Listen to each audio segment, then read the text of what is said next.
My husband died and left me everything. His family called me a greedy widow and demanded I share his life insurance to everyone. Welcome back to the channel. I'm sharing this because I honestly don't know if I'm handling this situation correctly, and I need your perspective on what's been the most difficult period of my life. This story involves grief, family conflict, and questions about what's fair when someone you love dies unexpectedly. My name is Jessica, and 6 months ago I lost my husband Michael in a car accident. He was only 32 years old, and we'd been married for 3 wonderful years. I'm still processing the grief, but what's made this time even harder is the battle I've been fighting with Michael's family over his estate and life insurance money. Let me start from the beginning so you can understand the full picture. Michael and I met when I was 26 and he was 29. I had just moved to a new city for a job opportunity, and he was working as a software engineer at a tech company.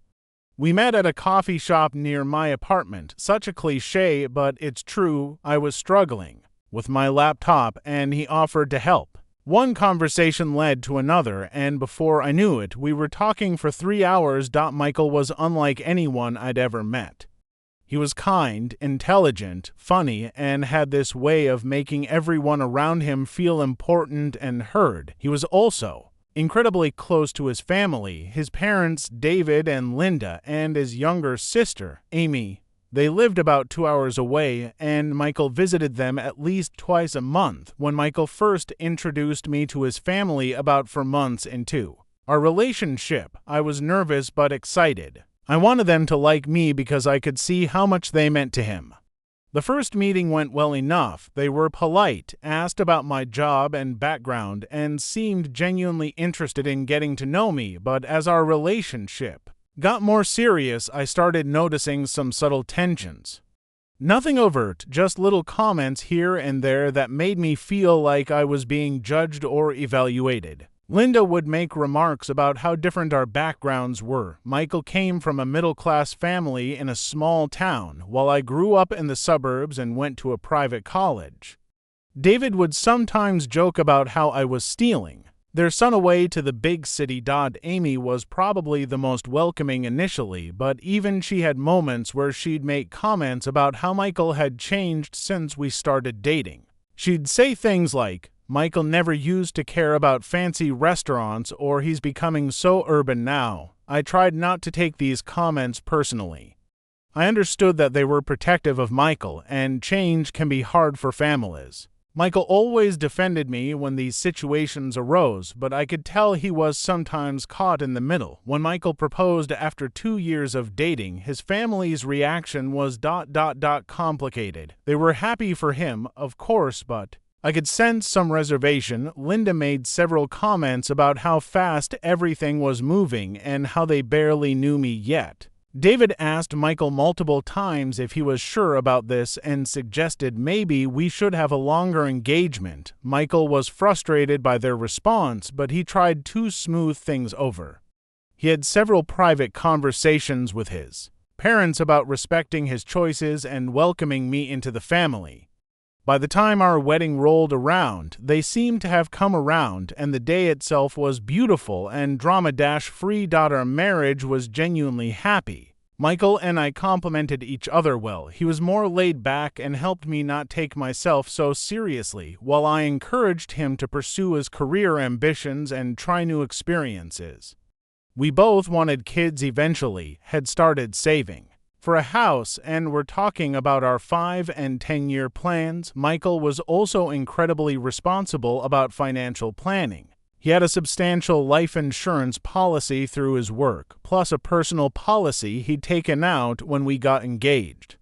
He always said he wanted to make sure I'd be taken care of if anything happened to him. We also bought a house together about a year into our marriage, and he made sure both our names were on the deed. His family's relationship with me remained somewhat strained throughout our marriage, but it had settled into a manageable pattern. We saw them for holidays and special occasions, and while they were never unkind, there was always this underlying feeling that I was still being evaluated, still hadn't fully proven myself worthy of Michael. Michael was aware of this dynamic and tried to address it when he could, but he also didn't want to create more conflict by being too confrontational with his family. He'd tell me that they just needed more time to get used to having me around, and that eventually they'd see what he saw in me.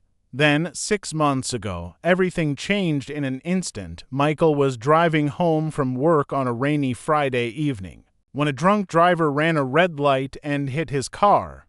He was killed instantly. The other driver walked away with minor injuries. In one moment, my entire world collapsed. The next few days were a blur of shock, grief, and trying to arrange a funeral while barely being able to function.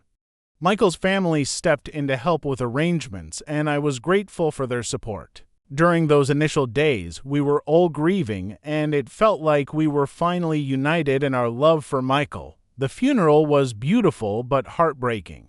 Michael had so many friends and colleagues who spoke about what an amazing person he was. His family asked me to speak, and I talked about how much Michael had loved them and how proud he was of his family. In that moment, it felt like we were truly family, bonded by our shared loss. But about 2 weeks after the funeral, things started to change. It began with small comments from Linda about how young I was and how I had my whole life ahead of me. She'd make remarks about how I'd probably move on and remarry someday, and wouldn't I want Michael's memory to benefit his family who will always love him. At first, I thought these were just strange things people say when they're grieving. I was still so deep in my own grief that I wasn't really processing what she might be implying. Then David started asking questions about Michael's life insurance and our financial situation. He wanted to know how much the policies were worth, whether I'd received the money yet, and what my plans were. When I told him it was still being processed and that I hadn't really thought about the future yet, he made a comment about how I should be smart about this and consider what Michael would have wanted for his family. Amy was more direct about. A month after the funeral, she called me and said she wanted to talk. She came over to the house Michael and I had shared, and sat me down for what felt like an intervention. "Jessica," she said, "we need to talk about Michael's money." I was confused. "What do you mean? The life insurance, the house, his savings," she said. "Mom and Dad are too polite to say anything, but we all think there should be some consideration for his family." I asked her what she meant by consideration. "Look," Amy said, "you and Michael were only married for 3 years. That's not very long in the grand scheme of things. Mom and Dad invested 32 years of their lives in raising him, supporting him, helping him become the man you fell in love with. Don't you think they deserve something too?" I was stunned. I told Amy that Michael had made his wishes clear by naming me as his beneficiary on everything. I said that's how marriage works. Spouses are supposed to take care of each other. Amy got defensive and said I was being selfish for not considering Michael's family. She said the money wouldn't change my life as much as it could change theirs. I was young and could build a new career, but David was approaching retirement and could use the help. She suggested that I give them half of the life insurance money and consider selling the house and splitting those proceeds too. She said it would be the right thing to do and what Michael would have wanted. I told Amy I needed time to think, but honestly, I was just trying to get her to leave. The conversation felt surreal. Here I was, barely a month after losing my husband, and his sister was asking me to give away the financial security he'd worked so hard to provide for me. But Amy's visit was just the beginning. Over the next few weeks, the pressure intensified.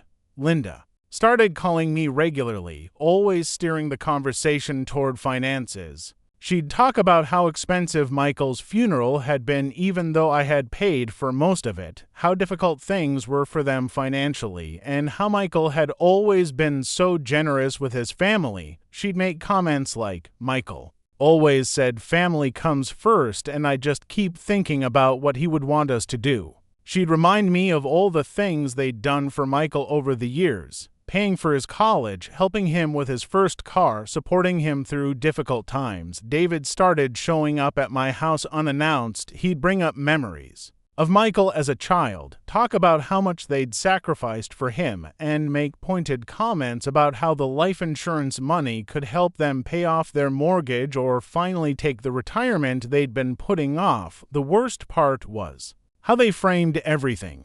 They never directly said I didn't deserve the money, but they'd make comments about how young widows often remarry and how I had plenty of time to rebuild while they were getting older and running out of options. They also started questioning the legitimacy of Michael's financial decisions.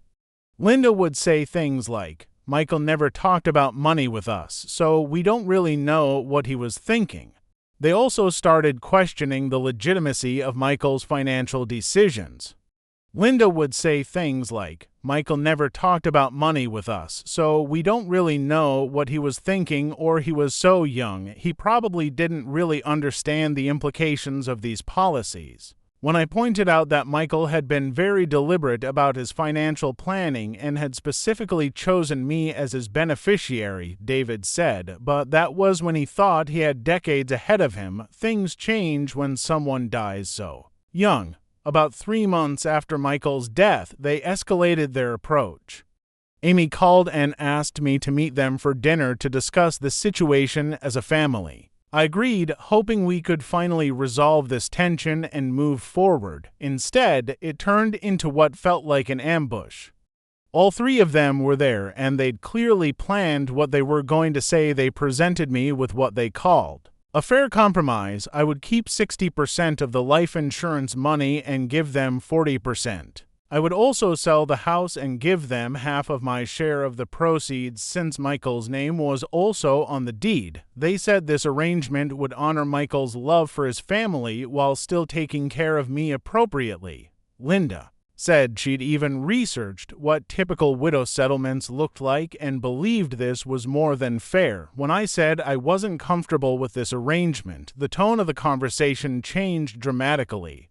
David said I was being greedy and selfish. He said Michael would be ashamed of how I was treating his family. Linda started crying and said she felt like she was losing her son all over again because I was cutting them out of his legacy. Amy was the most direct. She said, "Jessica, you were married to him for 3 years. We loved him for 32 years. You'll move on and build a new life, but we'll never have another son. Don't you think that should count for something?" I tried to explain that I wasn't trying to hurt them, but that Michael had made his wishes clear. I said that giving away half of everything he'd left me would put me in a difficult financial position and would go against what he'd specifically planned for, but they weren't interested in hearing my perspective. Linda said I was hiding behind legal documents instead of doing what was morally right. David said I was disappointing Michael's memory by being so cold and calculating. The dinner ended with Amy telling me I had 2 weeks to think about what kind of person I want to be and reconsider their offer. She said if I didn't agree to their compromise, they would explore other options for making sure Michael's family was taken care of. I left that dinner feeling terrible. These were people who had been part of my life for over 4 years, people I'd hoped would become my family forever after Michael's death. Instead, they were treating me like an outsider who had somehow stolen something that belonged to them, but their threats worried me. I decided to consult with a lawyer to understand my legal position and make sure I was protected. The lawyer was very clear. Legally, I had no obligation to share Michael's life insurance money or any other assets with his family. As his spouse and named beneficiary, everything was rightfully mine. The lawyer also pointed out that even if Michael had died without a will or life insurance policies, as his spouse, I would have been entitled to the majority of his estate anyway. However, the lawyer also warned me that family disputes over inheritances can get ugly, and I should be prepared for the possibility that Michael's family might challenge things in court, even if they didn't have a strong legal case. Armed with this information, I called Amy and told her I wouldn't be accepting their compromise. I explained that Michael had made his wishes clear and I intended to honor them. I said I hoped we could find a way to maintain a relationship despite this disagreement. Amy's response was swift and harsh. She said I was showing my true colors and that they now saw me as I really was, a gold digger who had manipulated Michael and was now stealing from his family. She said they'd always suspected I was only with Michael for his money, and that my refusal to share proved they'd been right all along. She told me I was dead to them and that I'd never be welcome in their family again. The conversation ended with her hanging up on me, but the harassment didn't stop there. Over the next few weeks, I received angry emails from Linda and David calling me selfish, heartless, and a disgrace to Michael's memory. Linda sent me a particularly harsh message saying I was everything wrong with your generation and that Michael would be rolling in his grave if he knew how I was treating his family. They also started reaching out to Michael's friends and extended family, trying to rally support for their position. Several people contacted me to say that Linda and Amy had called them, explaining their side of the story and asking for support and pressuring me to change my mind. Most of Michael's friends who reached out to me were supportive and said they understood my position, but a few seemed to have been swayed by his family's arguments.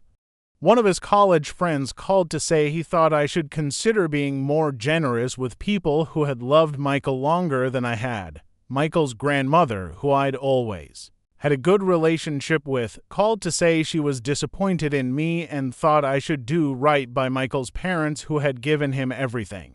The whole situation was incredibly isolating.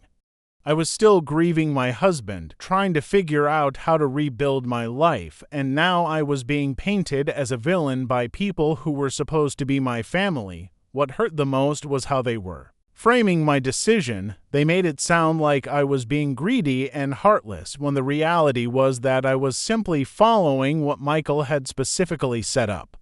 He had been very intentional about his financial planning precisely because he wanted to take care of me.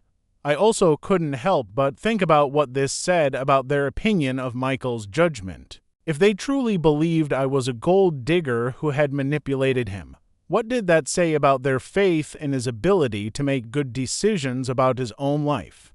The pressure campaign continued for about 2 months. Linda would call and leave voicemails crying about how much they missed Michael and how hurt they were by my selfishness. David sent me articles about generous widows who had shared their inheritance with their late spouse's family. Amy created a Facebook post that didn't mention me by name but talked about how some people show their true character when money is involved and how family should come first, even when it's not legally required. Several of Michael's family members and friends commented with support, and it was clear they were talking about me. The final straw came about 4 months after Michael's death. I received a letter from a lawyer representing Michael's parents.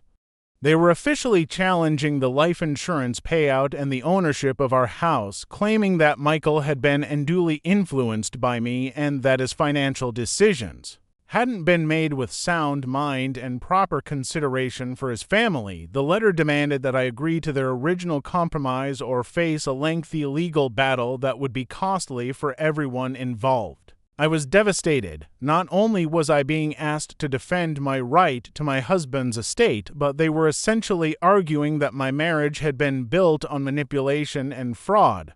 I immediately contacted my lawyer, who reviewed their claims and confirmed what I'd suspected. They had no legal basis for their challenge. The lawyer said it appeared to be a scare tactic designed to pressure me into settling out of court. My lawyer drafted a response making it clear that I wouldn't be intimidated and that if they wanted to pursue legal action, we were prepared to defend against it.